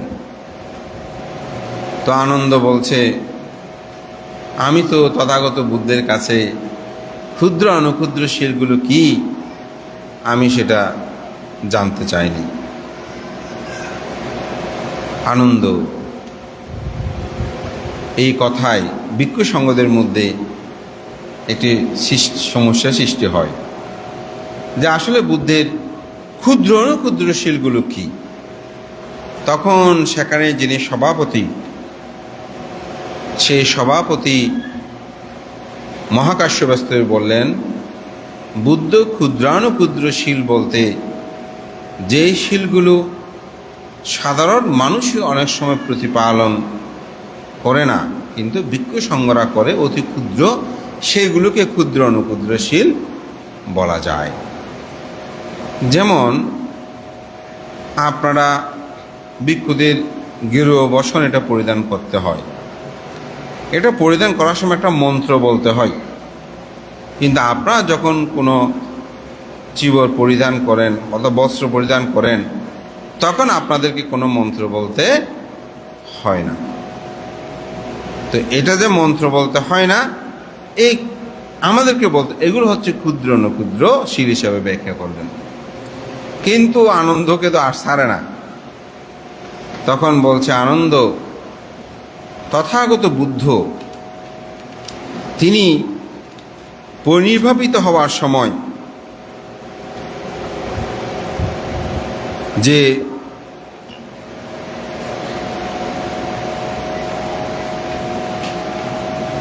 ধর্ম বিনয় তথাগত সম্মুখ সম্বুদ্ধ তার ঋদ্ধিপাদকে প্রসারিত করলে তিনি অনন্তকাল পৃথিবীতে অবস্থান করতে পারবেন, কল্পকাল। তুমি কেন সে প্রার্থনা করো নাই? তোমাকে এতবার বলার পরেও এটা কি তোমার অপরাধ হয়নি? তখন আনন্দ বললেন, আমি যেমন শিক্ষাপদ সমূহ তথাগত বুদ্ধের প্রতি শ্রদ্ধান্বিত হয়ে ক্ষুদ্র অনুক্ষুদ্রগুলো শীল কি আমি সেগুলো আর জিজ্ঞাসা করি নাই। কারণ বুদ্ধ যেহেতু আমাদেরকে ধর্ম বিনয় প্রদান করেছেন, এখন ধর্ম বিনয়ের মধ্যে কোনটা ছোট কোনটা বড় প্রশ্ন করাটা শোভনীয় নয় মনে করে আমি বুদ্ধের কাছে জানতে চাইনি। সেটা যদি অপরাধ হয় আমি ক্ষমা প্রার্থী, কিন্তু বুদ্ধ যে অনন্তকাল এই পৃথিবীতে, কল্পকাল এই পৃথিবীতে অবস্থান করার জন্য তিনি যে কথাটি বলেছিলেন, তার ঋদ্ধিপাদ ও বাহুলিকাত প্রসারিত করলেই তার পক্ষে থাকা সম্ভব, সেটা আমি বুঝতে পারিনি, আমার জ্ঞান দ্বারা সেটা আমি উপলব্ধি করতে পারিনি। কিছু কিছু বইয়ে মারের প্রভাব কথাও বলছে, কিন্তু আবার কিছু বই ওখানে মারের শব্দটা আনে নাই, এটা তার অজ্ঞানতা কারণে তিনি সেটা উপলব্ধি করতে পারেনি বলে সাহিত্যে আমরা দেখতে পাই। বলছেন, তাতেও যদি আমার অপরাধ হয় মহান সঙ্ঘ আমাকে ক্ষমা করবেন। দেখেন সঙ্ঘের প্রতি কি গভীর শ্রদ্ধা। আমাদের অনেক উপাসক উপাসিকা আছেন, মাঝে মধ্যে মনোদুঃখে মনে কষ্টে কোনো আচরণে আজকাল ভিক্ষু সঙ্গ ঠিক নেই, এই একটা কথা বলেন না, এটা মহাপাপ, মহাপাপ হবে। বানতে কেন? আমি ভালো না এটা বলেন আপনি। আপনার যদি আমাকে পছন্দ না হয়, আমার আচরণ খারাপ লাগে, আরেকজনের আচরণ খারাপ লাগে, আপনি বলো অমুক ভালো নয়, কিন্তু ভিক্ষু সঙ্গ, এই সঙ্গ শব্দটা আনবেন না, কারণ সঙ্গ এটি সব সময় বিশুদ্ধ। যেমন আপনারা এখানে সবাই বসে আছেন, আমি যদি বলি এখানের একটা মানুষও ভালো নয়, আপনাদের কেমন লাগবে বলেন তো? খারাপ লাগবে না? এটা কি গ্রহণ করার মতন না। ঠিক অনুরূপভাবে আজকাল ভিক্ষু সঙ্গ ঠিক নেই কথা বলবেন না। এখন ভিক্ষু এটা ঠিক নেই ওটা বলেন, আমি ঠিক নেই সেটা বলেন, অমুক ঠিক নেই সেটা বলেন। এইটা বাক্যের দ্বারা কি হয়? মহাপাপ হয়, কিন্তু অকুশল হয়। এটা আপনাদের, আমরা যদি আজকাল উপাসক উপাসী একটাও ঠিক নেই, অথচ প্রতিদিন স্বয়ং খাওয়াচ্ছে, থাকার ব্যবস্থা করেছে, আমাদের শিবর দান করতেছে, ঠিক না? আপনারা সব করতেছেন, এরপরও আমাদের মধ্যে আমরা অনেক সময় বলে আজকাল দায়গর হতা নহইউ না। তা আসলে সকল দায়ক দায়িকা খারাপ নয়, সকল ভিক্ষুও খারাপ নয়। নির্দিষ্ট করে আমি সবার কাছে ভালো থাকতে পারবো? সম্ভব না তো। আমি চেষ্টা করেছি সবার সাথে ভালো থাকতে, কিন্তু দেখলাম যে এটা সম্ভব না। বুদ্ধ পারে নাই, ওখানে আমি কীভাবে পারবো? যেটা সত্যি, আপনাদের দুজনের মধ্যে ঝগড়া আছে, তা আমি যদি আমাদের আশুবাবুকে একটু বেশি দেখতে পারি, আমাদের সুদুলবাবু আমাকে আর দেখতে পারবেন, কারণ দুজনের মধ্যে দ্বন্দ্ব যে। আমি এরকম দেখেছি, অনেক মানুষকে দেখলাম, যদি এটা আপনি সাপোর্ট করে ওই পক্ষে আপনাকে আর দেখতে পারবে না। খেলা গেল না কিছুদিন আগে, দেখলাম যে দলটা ধরেন আর্জেন্টিনা আর একটা দলের খেলা হলো, এখন আর্জেন্টিনা যে পক্ষে যাবে যাক, কিন্তু ব্রাজিল যারা সাপোর্ট করে এরা দেখলাম যে সবসময় তার বিরোধী থাকে, যেটা দাঁড়াবে। আবার ব্রাজিল যেটা খেলবে আর্জেন্টিনা সবসময় তার একটা বিপক্ষে থাকবে। অথচ এখানে একটা খেলার বিষয়, ওই পক্ষটা আমরা তখন ভালো মন্দ ওখানে কিছু নেই, দেখ না, হয়তো খেলাটা ভালো ভালো যারা খেলবে তাদের সাপোর্ট করব, তাই না? কিন্তু আমরা ভালো মন্দ বুঝি না, বলছেন না জিতলেও আমি এটা সাপোর্ট করি, ঠিক না? পার্টি হয়ে যায়, যার কারণে পৃথিবীতে সবাই সবার ভালো হতে পারে না। আমরা দিনরাত পরিশ্রম করি, কথা শুনলে তো অবাক হবেন, সকালে বের হই, ওখানে যাই ওখানে যাই ওখানে যাই, এরপরেও বানতে আর ফাং নলয়, বানতারে ফাঙন পাই, এতবার ফোন করি, বানতারে ফাঙানো যায়, কত অভিযোগ, ঠিক না? কিন্তু আপনি আমাকে একদিনও বিহারে দেখতেছেন? কোথায় যাই? ফাঙেই তো যাচ্ছি, কিন্তু এরপরেও তো আপনি সবাইকে খুশি করতে পারবেন না, কেউ না কেউ অখুশি হতে, জগৎ ধর্ম। তো সবাইকে খুশি করা আসলে সম্ভব নয়, বুদ্ধ জগতে পারে নাই, কিন্তু আপনাকে আপনার কাজটা করতে হবে। তাই সকল ভিক্ষু সবার কাছে ভালো হবে এমন নয়। আমাকে বান্ধব অমুকে এরকম বলতেছে, হ্যাঁ দেখেন এটা খুব ভালো হয়েছে। এক সময় এটা চিন্তা করতাম, কেউ মন্দ বললে ভাবতাম, এখন ভাবি যে এটা সবাইকে আমি খুশি করতে পারবো না, কেউ না কেউ আমার মন্দ বলতে, তবে সেটা যদি যুক্তিপূর্ণ হয় আমি মন্দটা করব না, আমি ভালো কাজটা করব, এটাই কিন্তু গুরুত্বপূর্ণ বিষয়। তো যার কারণে আসলে আজকাল ভিক্ষু সংগঠন এই শব্দগুলো কখনো আপনারা বলবেন না। যেটা নির্দিষ্ট ভিক্ষু আপনার পছন্দ না হয় তাকে আপনি বলেন, তো বলবেন যে এগুলো ফেসবুক ওখানে না। সাহস থাকলে সেই ভিক্ষুর কাছে যাবেন, সাহসও না, এটা ধর্ম বিনয় বানতে আপনি এই দোষ করেন, আপনি এটা একটু ঠিক করলে ভালো, তাতে আপনারও উপকার হবে, শাসনেরও উপকার হবে, ভিক্ষুটার উপকার হবে। আপনার উপকার না, আপনার পুণ্যও হবে। ভিক্ষুর দোষ ত্রুটি যদি আপনি দরিয়ে দেন, পুণ্য হবে তো। অনেকে আছে হুক ভান্তার হতা কেন হইম, অবুক বান্তার হতা কেন হইবি, ঠিক আছে, এর সমালোচনা করিবেন দে, কিন্তু বানতে যদি দোষ করে দয় এবার অনেক ফোন করিও, এবার হাতে যাইনি হইতে আরো বালা বানতে অনরঙ্গ আরঙ্গ হতা আছে যাই, এবার যদি অনেক হাত জোর করি বন্দনা করে বানতে, এবার যদি শুদ্ধ নয় ত্যাগ গেলে না বানতে বললে আল্লাহ আর হইতো না।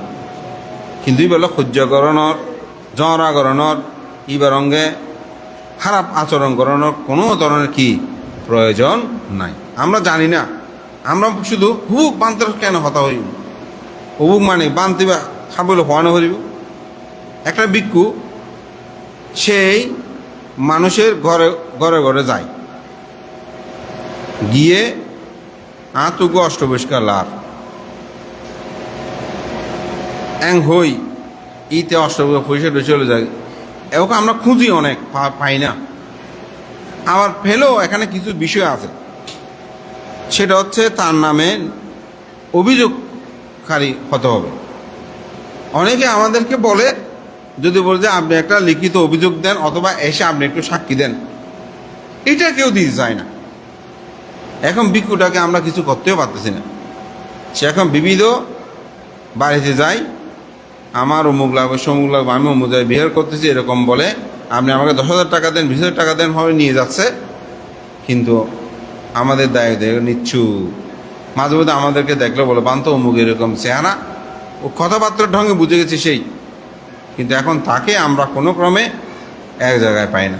আমার কিছু বক্তব্য তার আছে, শিবদান একটা গেল ওখানে একটু বক্তব্য দেওয়ার জন্য, এক দুঃখে আসলে আছে কি আমরা বলবো, এখানে শাসন আপনি কাকে করবেন, একটা দল সে পাকায় ফেলে।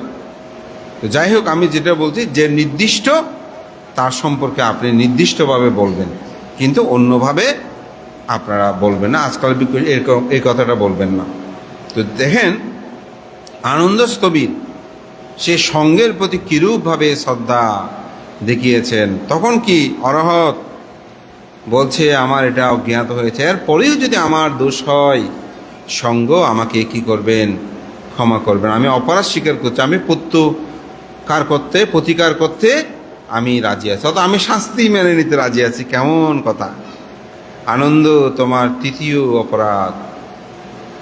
বুদ্ধ যখন পরিনির্বাপিত হয় তখন কেন তুমি ভিক্ষু সঙ্গদেরকে আগে না দিয়ে এই নারীদেরকে আগে বুদ্ধকে বন্দনা করতে দিয়েছ? এটা তোমার অপরাধ হয়েছে। তখন আনন্দস্থির বলছে, হে মহান সঙ্গ, নারীরা তো অবলা, রাত্রে যাতায়াত করা তাদের জন্য নিরাপদ নয়। তাই বুদ্ধ পরিনির্বাণের সাথে সাথে আমি প্রথম নারীদেরকে দর্শন করতে দিয়েছিলাম, যাতে তারা দেখে দিনের বেলায় সবাই চলে যায় নিরাপদে। রাত্রে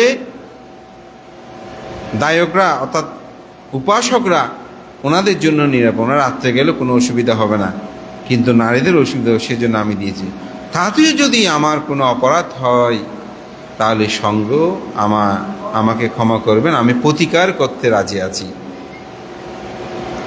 এরপর মহান সঙ্ঘ আবার বলছে, আনন্দ, তুমি আরেকটি অপরাধ আছে।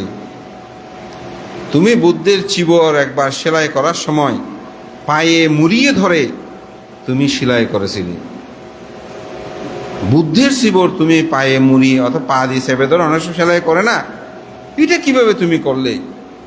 এটি তোমার অপরাধ হয়েছে। তখন বলছে, আমি তথাগত বুদ্ধের এই চিবর সেলাই করার সময় কোনরূপ কিঞ্চিত অশ্রদ্ধা করে আমি এটি সেলাই করি নাই। তখন আমি কাউকে খুঁজে পাইনি বা খুঁজি নাই, মূলত এটা সেলাই করতে হবে সে অর্থেই আমি অতীব শ্রদ্ধায় তাহা সেলাই করেছি। তাতেও যদি আমার অপরাধ হয়, সঙ্গ আমাকে ক্ষমা করবেন, আমি তার প্রতিকার করতে রাজি আছি। তখন ভিক্ষু সঙ্গদের কীভাবে বলছেন, তখন সর্বশেষ 5টা অপরাধ, সর্বশেষ অপরাধ বলছে, আনন্দ, তুমি কেন ভিক্ষুণী মহিলাদেরকে তুমি ভিক্ষুণী করার জন্য তুমি বুদ্ধের কাছে সুপারিশ করেছিলে, প্রার্থনা করেছিলে? এটি তোমার অপরাধ হয়েছে। শাসন তাতে এটি খণ্ডিত হয়েছে, কমে গেছে। তখন বলছে, নারীরা এই স্বধর্মের অধিকার রাখে, তারাও তো উপসম্পদা নেওয়ার মতন তাদের যোগ্যতা আছে।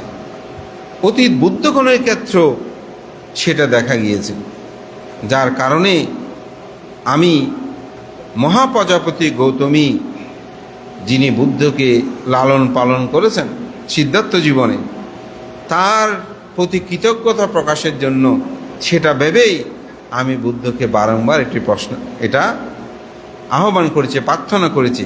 এখানে কিঞ্চিত পরিমাণ আমার কোনো ধরনের আকাঙ্ক্ষা কোনো কিছু ছিল না। তখন ভিক্ষু সঙ্গরা দের সম্মুখে, তাতেও যদি আমার কোনো অপরাধ হয়, সঙ্গ আমাকে ক্ষমা করবেন এবং আমি তার প্রতিকার করতে, অর্থাৎ আমি শাস্তি পেতে রাজি আছি। তখন মহান সঙ্গ সেখানে সাধুধ্বনি দিয়ে তাকে বরণ করে নিলেন।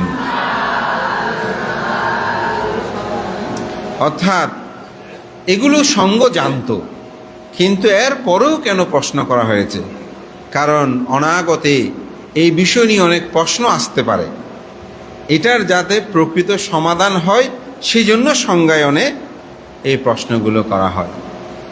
তখন সেখানে সংজ্ঞায়নে উত্থাপিত হয় যে, আনন্দ বলছে, বুদ্ধ বলেছেন চন্দুকে ব্রহ্মদণ্ড দেওয়ার জন্য। তো আনন্দ, বুদ্ধ যে চন্দ্রকে ব্রহ্মদণ্ড দেওয়ার জন্য বলেছে, তো ব্রহ্মদণ্ডটা কীরকম সেটা কি তুমি বুদ্ধের কাছে জিজ্ঞাসা করেছ? বলে যে হ্যাঁ, এটা আমি জিজ্ঞাসা করেছি। যেহেতু সে ধর্ম বিনয়ের প্রতি উদাসীন ছিল, সে কারো কথা শুনতো না, স্বেচ্ছাচারী যেটাকে বলে, এরকম আছে তো, স্বেচ্ছাচারী হয়, কারো কথা শুনতে চায় না। তো সে ছিল সেরকম, সে অন্যদের কাছ থেকে নমস্কার নিতে চাইতো, নিজে করতো না। বুদ্ধ বললেও সে শুনতে চাইতো না। তো তার কারণে বুদ্ধ বলেছে, তোমরা ছন্নকে ব্রহ্মদণ্ড দিও আমার পরিনির্বাণের পর। তো ভিক্ষু সঙ্গরা তাকে ব্রহ্মদণ্ড দিল। কাকে? এ চন্ডুকে। তো ব্রহ্মদণ্ড কি? তাকে কোনো ধর্ম বিনয়ের নির্দেশ দেবে না, তুমি এটা করো সেটা করো, এটা ভুল হচ্ছে এটা শুদ্ধ হচ্ছে, এই ধরনের কোনো কথা কেউ তাকে বলবে না। সে খাবার আছে খাবে, থাকার আশা থাকবে, ঘুমার আছে ঘুমাবে, কিন্তু তার সাথে কেউ কোনো কথাবার্তা বলবে না।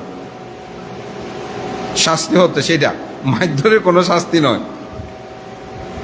এরকম তাকে ব্রহ্মদণ্ড দিল। দেওয়ার পরে সে তো হতাশ হয়ে গেল। এতদিন তো তাকে কেউ এটা করতে বলতো, ওইটা নিষেধ করতো, সে করতো না, তার কাছে ভালো লাগতো, আমি কথা শুনতেছি না, আমার কেউ কিছু করতে পারতেছে না। এখন কেউ তাকে সে কথা বলে না, খেতেও বলে না, না খেতেও বলে না। তার মধ্যে হঠাৎ সঙ্গ উৎপন্ন হলো, আমি এরকম করাতে এখন কোনো ভিক্ষু সঙ্গ আমাকে আর দেখতে পারে না।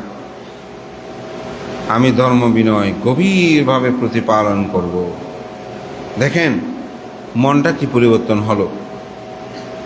হওয়ার পরে সেই আত্মসাধনায় নিমগ্ন হলো। আত্মসাধনায় নিমগ্ন হয়ে অচিরেই সে অরহত্ত মার্গ জ্ঞান লাভ করল। চিন্তা করেন, আপনাদের কি মনে হয়েছে আমার কথাটা যখন প্রথমে শুনছিলেন তখন এই চণ্ড তিনি মার্গ জ্ঞান লাভ করবে? দেখেন, তো বুদ্ধ এটা কিন্তু জানতেন, তাকে ব্রহ্মদণ্ড প্রদান করলে সে সংযত হবে এবং সে অরহৎ। এই জন্য বুদ্ধ পরিনির্বাণের আগে তাকে ভিক্ষু সংঘকে বলে গিয়েছিল তাকে যেন ব্রহ্মদণ্ড দেওয়া হয়। এই পূর্ণিমা, শ্রাবণী পূর্ণিমায় মূলত এই সংজ্ঞায়ন অনুষ্ঠিত হয়। এটা বৌদ্ধ সাহিত্যের প্রথম সংজ্ঞায়ন হিসাবে, সঙ্গীতে মানে গান গাওয়া না, সঙ্গীতে মানে এটা আয়ত্ত করা, একত্রিতভূত করা, এটা সম্পাদিত হয়। তো বৌদ্ধ সাহিত্যে আজকে শ্রাবণী পূর্ণিমার বিষয় মোটামুটি আমার শেষ, তবে আপনাদের একটু সংজ্ঞায়ন সম্পর্কে একটু ধারণা দিই। বৌদ্ধ সাহিত্যে এই পর্যন্ত 6টি সংজ্ঞায়ন হয়েছে থেরবাদে। তো প্রথম সংজ্ঞায়ন হয়েছে আপনার এই রাজগীরের সপ্তপর্ণী গুহার ব্রেবাত পর্বতে। দ্বিতীয় সঙ্গীতে অনুষ্ঠিত হয় বুদ্ধের পরিনির্বাণের 100 বছর পর কালা অশোকের পৃষ্ঠপোষকতায়। সেটি অশোকারামে, সেখানে দ্বিতীয় সঙ্গীতি অনুষ্ঠিত হয়। তো দ্বিতীয় সঙ্গীতিটি আসলে মূলত সেখানে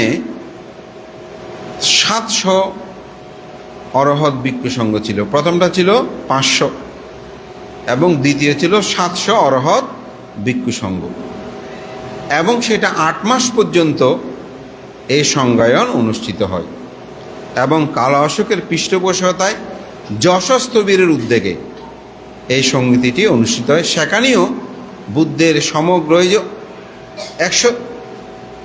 100 বছর আগে যেহেতু হয়েছে, বুদ্ধের পরিনির্বাণে 100 বছর পর, প্রায় 9 মাস পরে এটা বুদ্ধের পরিনির্বাণের পরে, অর্থাৎ প্রথম সঙ্গীতির 9 মাস পরে দ্বিতীয় সঙ্গীতিটা কিন্তু অনুষ্ঠিত হয়। বেশি দিন না, এটা 1 বছরে বলা যায়। বুদ্ধের পরিনির্বাণে 100 বছর পর, তাইলে 3 মাস পর হলে 9 মাস পরে হয়েছে। অর্থাৎ প্রথম সঙ্গীতির পরে দ্বিতীয় সঙ্গীতিটা 9 মাস পর হয়েছে, বুদ্ধের পরিনির্বাণের 1 মাস পর। সেখানে 700 অরহৎ ভিক্ষু সংঘের জন্য কালা অশোকের পৃষ্ঠপোষকতায় এটা দ্বিতীয় সঙ্গীতি অনুষ্ঠিত হয়। এবং এখানে ত্রিপিটকধর ভিক্ষু সংঘ নিয়ে মূলত এই সংজ্ঞায়ন অনুষ্ঠিত। সেখানে রেবতস্তবীর, সম্ভূতস্তবীর, যশস্তবীর, সুমনস্তবীর এরকম প্রমুখ পণ্ডিত অরহৎ ভিক্ষু সংঘ সেখানে ছিলেন।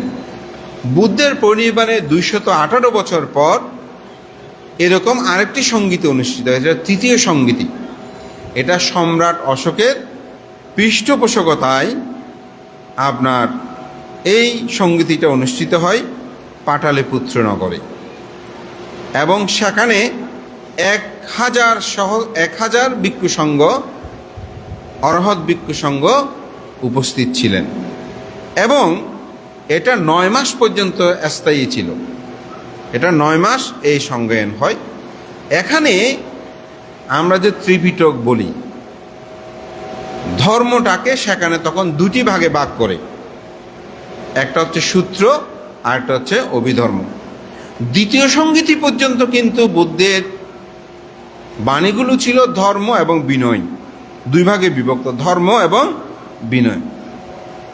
তৃতীয় সঙ্গীতিতে এসে সম্রাট অশোকের যে পৃষ্ঠপোষকতা হয়েছিল পাটালিপুত্র নগরে, তাও সেটা অশোকারামে।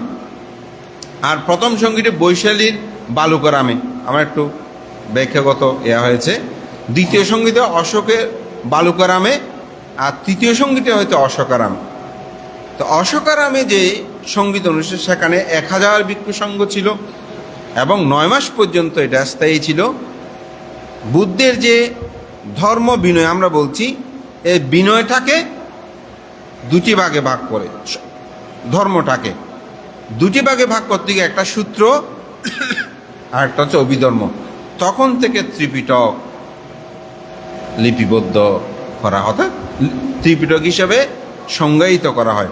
তখনও কিন্তু লিখিত আকারে প্রকাশিত হয় নাই, তখনও কিন্তু ওই স্মৃতিধরদের মুখস্থ পরম্পরা এই ধর্ম রক্ষা করে চলেছে।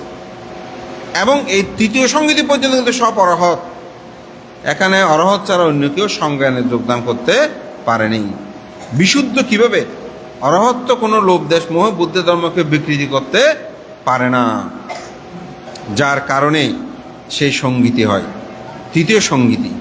এবং সেখানে মোগলিপুত্র তিস্যস্তবীরের আহ্বানে সভাপতিত্বে এই সংজ্ঞায়ন অনুষ্ঠিত হয় এবং তার পৃষ্ঠপোষকতা করেন সম্রাট অশোক। আর দ্বিতীয় সংগীতের পৃষ্ঠপোষকতা করেন কালা অশোক। এবং চতুর্থ সংগীতি, এটি শ্রীলঙ্কার রাজা বট্টগামিনীর পৃষ্ঠপোষকতায় শ্রীলঙ্কার মধ্যে প্রায় বুদ্ধের পরিনির্বাণে 450 বছর পর এবং খ্রিস্টপূর্ব 89 খ্রিস্টাব্দে সেখানে প্রথম, এটা মাতালি, এটা আলোকা বিহার মতান্তর আছে শ্রীলঙ্কার মধ্যে, সেখানে প্রথম চতুর্থ সংগীত অনুষ্ঠিত হয়। সেখানে তাল পাতার মধ্যে সমগ্র ত্রিপিটক লিপিবদ্ধ করা হয়।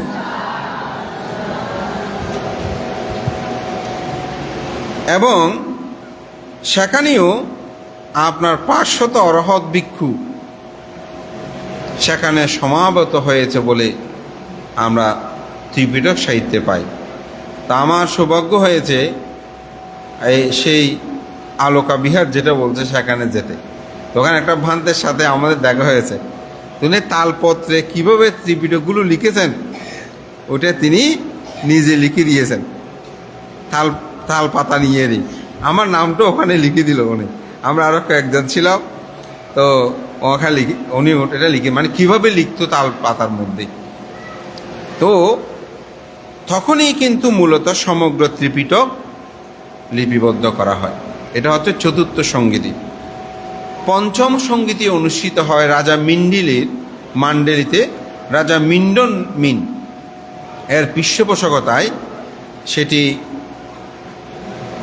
2400 ভিক্ষুর নেতৃত্বে সে বার্মার মধ্যে পঞ্চম সংগীতি অনুষ্ঠিত হয় এবং মার্বেল পাথরে সমগ্র ত্রিপিটক সেখানে লিপিবদ্ধ করা হয়। সেটা স্থিতিকাল ছিল 7 বছর 6 মাস 14 দিন। যেহেতু লিখতে এগুলো সময় লেগেছে, এই 7 বছর 6 মাস 14 দিন এই পঞ্চম সংগীতি এটি অনুষ্ঠিত হয়েছিল এবং সেটি মার্বেল পাথরে লিপিবদ্ধ হয়। তো সৌভাগ্য, আমিও সেটা দেখার সৌভাগ্য হয়েছে রাজা মিন্ডিলি যেটা করেছেন ওখানে। এবং এটি বার্মায় সেই পঞ্চম সংগীতিটা অনুষ্ঠিত। ষষ্ঠ সংজ্ঞায়ন, এটা আপনারা আমাদের অনেক পুণ্যপুরুষ ভিক্ষু সংঘরা সেটা দেখেছেন। আমি সময়ের কারণে একটু সংক্ষেপে বলছি, যেহেতু মূল আলোচনা হয়ে গেছে, সংজ্ঞায়নটা একটু আমাদের জানা দরকার। সেটা হচ্ছে ষষ্ঠ সংজ্ঞায়ন। এটি থাই বার্মার ওখানে ফুল টুল নিয়ে একদম উপাসক উপাসিকেরা দীর্ঘ লাইন ধরে আছে, কিন্তু বান্ধবদের কোনো লাইন টেন নেই। কয়েকজন বান্ধব দেখে একদম ঢুকে যাচ্ছে। তা আমি বললাম বান্ধে চলেন, এখানে ঢুকিতে আমার হয়তো বা নতুন হাতিকে হর ঢুকি এটাই তারা তো মধ্যে ঢুকি ক্যাং করে ক্যাং করে হর। আমি তো বান্ধব ভিক্ষু মানুষ, এগুলো ভিক্ষুদের দেশ চলেন না। তা আমি কি করতে সাহস করে বান্ধে হলে চলো।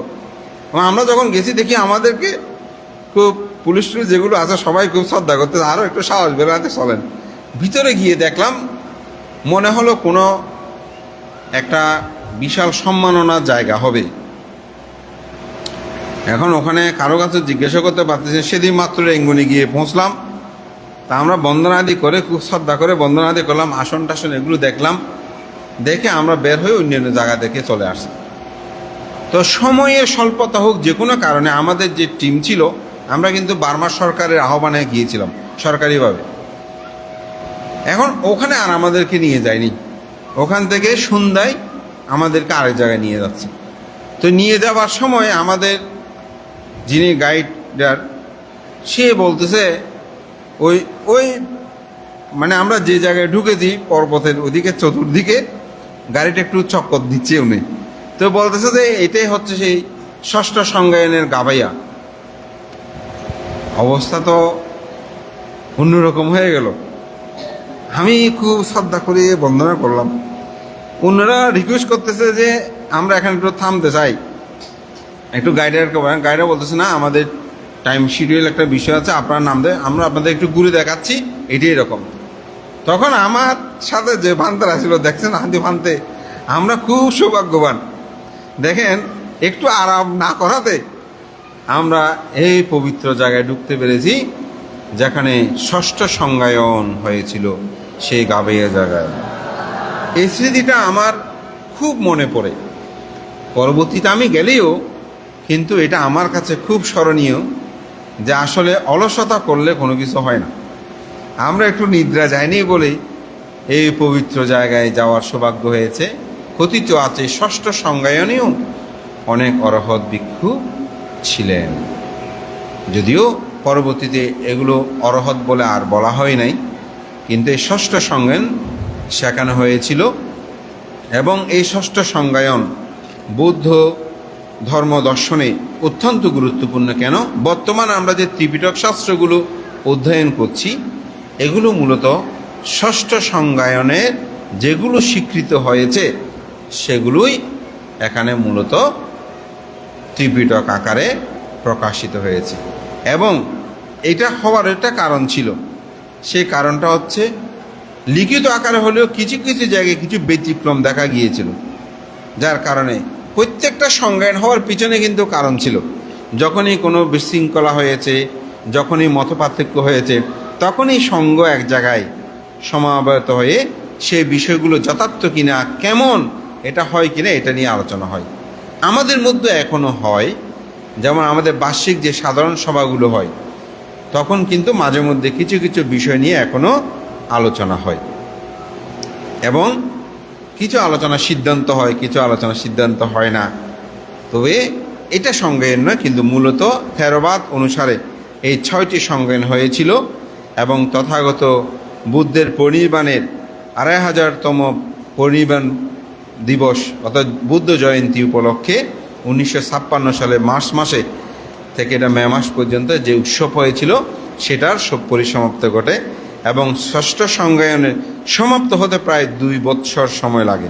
2 বছর পর্যন্ত এটি ষষ্ঠ সংজ্ঞায়ন। এরপরে আসলে আর কোনো সংজ্ঞায়ন আজ পর্যন্ত অনুষ্ঠিত হয়নি এটা। এবং এই ষষ্ঠ সংজ্ঞায়নের কিছু বিষয় আছে, একটু বললে আপনাদের ভালো লাগবে। এই ষষ্ঠ সংজ্ঞায়ন উপলক্ষে 2000 স্বল্প অপরাধী কয়েদিকে মুক্তি দেয়। কোথায়? বার্মার মধ্যে। এবং অনেক গুরুতর অপরাধী মাসকে মাস যারা বন্দী ছিল, তাদেরকে সাজা কমিয়ে দেয়। 15 জন মৃত্যুদণ্ডপ্রাপ্ত আসামিকে তাদেরকে মুক্ত করে, মৌকুফ করে, যাবজ্জীবন প্রদান করে, অর্থাৎ মৃত্যুদণ্ড দেনে যাবজ্জীবন দিয়েছে। এবং এটা নিয়ে সমগ্র থেরবাদী ভিক্ষু এবং দায়কদের মধ্যেও একটি মহা উৎসব আনন্দ হয়েছিল। আমাদের বাংলাদেশে বহু ভিক্ষু সংঘ এই সংজ্ঞায়নে অংশগ্রহণ করেছে। তবে সবচেয়ে পরম সৌভাগ্যের বিষয় সেটি হচ্ছে আমাদের পরম শ্রদ্ধেয় আর্যবংশ মহস্তবীর মহোদয়, যিনি উপসংঘরাজ পরম পুণ্যপুরুষ 21শে পদপ্রাপ্ত সত্যপ্রিয় মহস্তবীরের গুরু ছিলেন। এই আর্যবংশ মহস্তবীর কিন্তু এই ত্রিপিটকের বিশোধক ছিলেন। বিশোধক মানে এখানে ভুল ত্রুটি থাকলে সেগুলো সংশোধন করা। আবার আমাদের বুদ্ধরক্ষিত ভ্রান্তি থেকে শুরু করে বহু পণ্ডিত ভিক্ষু সংঘ ওনার ষষ্ঠ সংজ্ঞায়নের সঙ্গীতে কারক অর্থাৎ সম্মতি দিয়েছে। এই যেমন